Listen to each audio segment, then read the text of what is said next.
बेटार खालामनानै एनडिबिआसो सिगाङै सुक्तिखौ खालामनो हायोमोन नाथाय जों गङाखैमोन जों खालामाखैमोन दिनैनि तारिखाव जों सम बारनायदों बुजि मोनदों प्रमद बर'आ बिटिसिनि चिफ जानो थाखाय बै समनि दुलाराय बर' फरायसा आफादनि आफादगिरि प्रमद बर' बिटिसिनि चिफ जानो थाखाय रायजो राजानि दुखु दाहा लानाय एनडिबिनि बेसेबांबा गिख्रंथाव दुखु गोनां जारिमिन सोरजिनायखौ दिनै थेर बेथेर खालामदों जोङो सम बारनानै जों गोसोखांदों मा इमारजेन्सि जानाय दिनै एबसुआ बेबायदि गोदाव सोराव सुक्तियाव दिनै साइन खालामनो बा बेबायदि गोदाव सोराव सुक्तिखौ दिनै जोंनि गेजेराव लाबोनो हाफायनाय बे परिबेखौ लाबोनो दिनै प्रमद बर'आ बै समाव एबसुनि आफादगिरिमोन दिनैसिमबो जोबथेसालियाव दङ जों बेबायदि सुक्तिखौ दिनैनि तारिखाव मोननाय भारत सरकार आरो आसाम सरकारा होनाय आरो प्रमद बर'आ लाबोनो हाफायनाय बे सुक्तिखौ दिनै एनडिबिआ मालाबाबो लुबैयाखैमोन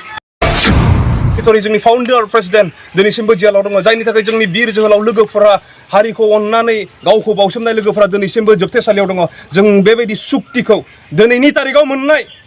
भारत सरकार आरो आसाम सरकारा होनाय आरो प्रमद बर'आ लाबोनो हाफायनाय बे सुक्तिखौ दिनै एनडिबिआ मालाबाबो लुबैयाखैमोन दिनै जोङो सम बारनानै जों गोसोखांदों मा इमारजेन्सि जानाय दिनै एबसुआ बेबायदि गोदाव सोराव सुक्तियाव दिनै साइन खालामनो बा बेबायदि गोदाव सोराव सुक्तिखौ दिनै जोंनि गेजेराव लाबोनो हाफायनाय बे परिबेखौ लाबोनो दिनै प्रमद बर'आ बै समाव एबसुनि आफादगिरिमोन बे मा इमारजेन्सि जानायमोन दिनै इमारजेन्सिब्ला दिनै एनडिबिआ दङमोन जोङो गोदान रिक्रुइट खालामनो हाया जोंहा केम्पआव थानाय सेंग्राफोरनि अनजिमाया खमायलांबायमोन जायफोरा दिनै सिगां सिसफायाराव फैनाय गबिन्दनि ग्रुपनि प्रग्रेसिभनि बिथांमोननि गोबां जोंनि दावहारु लोगोफ्रा न' बां जानानै न'खराव थाग्रा जाबायमोन गोदानै जों रिक्रुइट खालामनो हायामोन बेबायदि परिबेआ जोंहा दङमोन इमारजेन्सिया जोंहा दङमोन जोंहा गोबां दैदेनगिरिफ्रा केस दङमोन केसफोराल' उइथड्र जाबानो जाबाय होननानै जाथिनि बे सोमावसारनायाव दुखु दाहा लानायखौ थेर बेथेर खालामनानै एनडिबिआसो सिगाङै सुक्तिखौ खालामनो हायोमोन नाथाय जों गङाखैमोन जों खालामाखैमोन दिनैनि तारिखाव जों सम बारनायदों बुजि मोनदों प्रमद बर'आ बिटिसिनि चिफ जानो थाखाय बै समनि दुलाराय बर' फरायसा आफादनि आफादगिरि प्रमद बर' बिटिसिनि चिफ जानो थाखाय रायजो राजानि दुखु दाहा लानाय एनडिबिनि बेसेबांबा गिख्रंथाव दुखु गोनां जारिमिन सोरजिनायखौ दिनै थेर बेथेर खालामदों दिनै जों बुंनो बाध्य जादों आरो जारिमिनखौ जों नायफाफिनदों जारिमिनखौ नायफाफिननानै दिनै जों बुंनो बाध्य जादों दुलाराय बर' फरायसा आफादा जारिमिनाव गावसोरखौ रोखा खालामनानै लादों आलादा रायजोनि बयनिख्रुइबो देरसिन सुथुरा दिनैनि तारिखाव दुलाराय बर' फरायसा आफादा होननानै सिनायथि होनानै लादों जारिमिनाव दिनै बानसुआ बे खोथाखौ बुंदों भइसआल' आंनि नाथाय रावा आंनि नङा गारबोनाय जारिमिनखौ बिथा खालामनानै दिनै बुंनो बाध्य जादों बड'फा उपेन्द्रनाथ ब्रह्म बिथांनि दैदेननायाव आलादा रायजो नांगौ होननानै सोमावसारबाय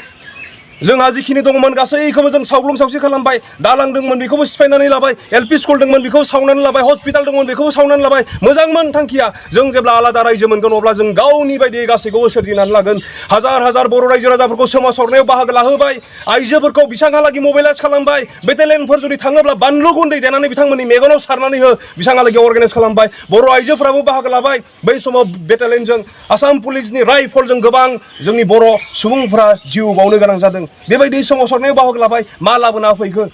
डिएसि लाबोनानै होफैबाय बिनि दायनिगिरिया सोर जारिमिना दिनैबो बुंगासिनो दङ दुलाराय बर' फरायसा आफादनि दैदेनगिरिफोरानो दिनै बेखौ खालामदों बिनि उनाव जों नुदों बर'नि जि जारिमिन बेलटिया आलादा रायजो नांगौ होननानै संग्राम खालामनानै दिनै आलादा रायजो मोनाखै बिटिसि मोनबाय बे सुक्तियाव खिन्थु सापर्ट अफ लेटाराव एबसुनिफ्राय दिनै लाइजाम माने सापर्ट अफ लेटार हिसाबै हराखै बेखौ जोङो हाग्रामा महिलारि बिथांनि मिडिया बाइट होनायाव जों गम मोनगासिनो दङ बिनि उननिफ्राय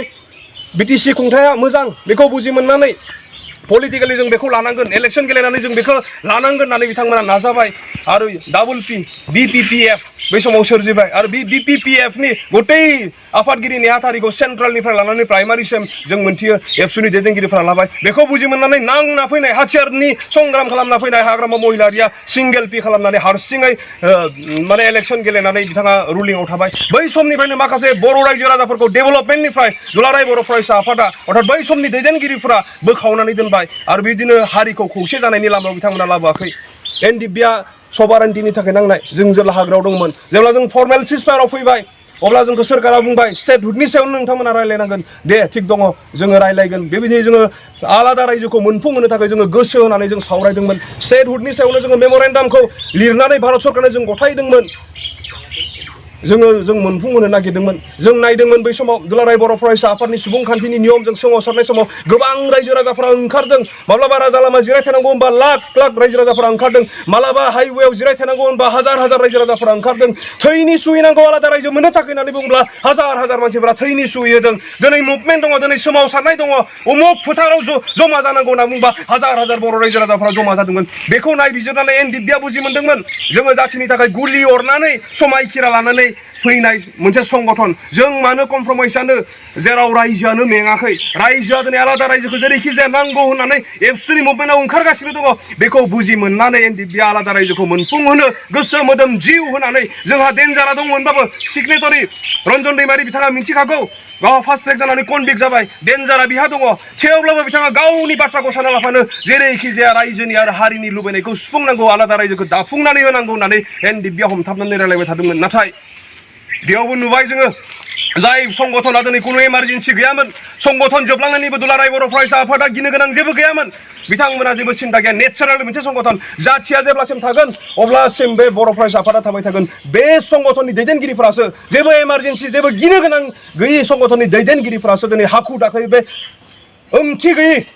बिटिआर बायदि एमअएसआव दिनै हाखु दाखुयै साइन होदों आरो बेबायदि एमअएसआव गथै बर'नि नांग्रा आफादफोरखौ साइन होनो बाध्य खालामदों जोंनि जेलाव थानाय दैदेनगिरिफोरखौ हाखु दाखु बख'ना लाना थांनानै मिथिया माया गोथां गोब्रामै दिनै सुक्तियाव खालामनायाव दिनै बाध्य खालामदों आरो बे जारिमिनखौ नायनानै दिनैनि तारिखाव बुंनो जोङो रोखा जादों जारिमिना दिनै फोरमायदों आलादा रायजो बर'लेण्डनि बयनिख्रुइबो देरसिन सुथुर हिसाबै गुबुना नङा दुलाराय बर' फरायसाया खिन्थु गावखौ दिनै एस्टाब्लिश खालामदों दुलाराय बर' फरायसा आफादनिबो अर्थात एबसुनि गासैबो दैदेनगिरिफोरा नङा जिल्लानि दैदेनगिरिफोर आनसलिकनि दैदेनगिरिफोर इउनिटनि दैदेनगिरिफोर इभेन सेन्ट्रेलनि माखासे दैदेनगिरिफ्राबो इनोसेन्ट बिथांमोना जेबो दाय गैया नाथाय प्रेसिडेन्टशिपआव जायहा बिबान लाबोदों बै व्यक्तिफोरा खिन्थु जोलैनि हांगार हिसाबै दुलाराय बर' फरायसा आफादनि बिबानगिरिफोरा खामानि मावबोदों बेखौ दिनै बानसुआ बुंनायखौ गाज्रि मोननो हागौ सानफाफिन नाय जारिमिना दिनै माखौ रोखायै फोरमायदों जों दिनै जारिमिनखौ बिथा खालामनानै बेबायदि बाथ्राखौ जों बुंनो गोनां जादों आरो दिनै जोङो खावलायनो हास्थायदों बर' रायजो राजाफोरा दिनै सिरि मोननाया मोजां सांग्रां जानाया मोजां सोर लिडारा दिनै जोंनि हारिखौ माबायदि लांगोन सोर लिडारा दिनै जोंखौ बेबायदि दुखु दाहायाव दोनदों दिनै बेखौ दिनै सिनाय मोननाया मोजां खारन बे एनडिएफबिनि मेम'रेन्डामाव गोबां मोजां मोजां पइन्टफोर जाय पइन्टसफोरखौ इन्टारल'किटरा एक्सेप्ट खालामदोंमोन सेपारेट स्टेटखौ आं हाथ'वा बे आंनि केपासिटियाव गैया जेब्ला नोंसोर दिल्लीयाव हम मिनिस्टार प्राइम मिनिस्टारजों पलिटिकेलि टक खालामगोन बेयाव नोंथांमोना बार्गेनिं खालामनानै लायोब्ला बे नोंथांमोननि गोसो होननानै जोंखौ बुंदोंमोन बाखि जोंनि मेम'रेन्डामाव गथायनाय गथै पइन्टसफोरखौ बिथाङा एक्सेप्ट खालामदोंमोन जोंनि मेम'रेन्डामाव बर' रिजिमेन्टनि बाथ्रा दंमोन दिनै हाजार हाजार लाइमोनफोरखौ जोङो रिजिमेन्टआव थिसननो हागौमोन दिनै जाय बर' इयुथ्सफोरा बेकारै दङ नोंथांमोननि बेबायदि समखौ दिनै प्रौड बर' बिथाङा लाबोदों होननानै जों दिनैनि तारिखाव बुंनांगोन बेबायदि समखौ दिनै साख्रि गैया मा गैया बेकार समखौ दिनै इउजि ब्रह्म बिथांमोना लाबोदों होननानै दिनै जों बुंनो गोनां जागोन खारन इउजि ब्रह्मआ मोनसे बाथ्रा बुंदोंमोन जों साबायखर होनांगोन रन्जन दैमारिखौबो जोंखौ गथायनानै दुलाराय बर' फरायसा आफादखौ फोथायनानै मेगन मिसेबनानै सुक्तियाव साइन होबाय होननानै बिथाङा बुंनाय व्यक्ति दिनै सानफाफिननाया मोजां सोर फावथिना खालामग्रा दैदेनगिरिफोरा दिनै जाथिखौ मा लेभेलजों लांदों दिनै आलादा रायजोआ जुदि मोनोमोनब्ला बयबो रायजो राजाफोरा बिखा फोरदांनानै थांनानै थानो हागौमोन बर'ल' नङा जोंनि ओनसोलाव थानाय गासै जाति जनगोष्ठीफोरा मोजाङै थांनानै थानो हागौमोन नाथाय बेबायदि जोंनि मोनसे मोन्थायखौ जोंनि उदैनि ओंखामखौ दिनै सोरबायदि व्यक्तिया नोंनिफ्राय सिख'नानै लांखो बेखौ दिनै नायफाफिननायनि सम